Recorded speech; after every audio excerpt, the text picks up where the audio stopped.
Okay, I have the valve stem being held in place with the tool. You may not be able to see because it's dark, but the tube is in there. I just gently worked it all the way around, and it's kind of convenient because I could set the tire on my knees like this and the rim would sit lower, and it gave me some space to work and gently work the tube all the way around the rim. And that's how she sits. Now the next part is a little bit of a challenge.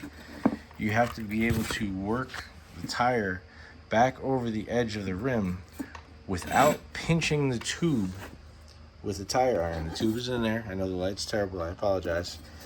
But see that blue line there is a tube. You have to be able to work the tire back around the rim using your tire spoons without pinching the tube. So just go slow, little bites, take your time, be careful. And then if you put your tire spoon in there deeper than what you need is when you're going to catch the tube. So kind of try to keep it shallow just along the edge of the rim, and then you can work your way around taking little bites.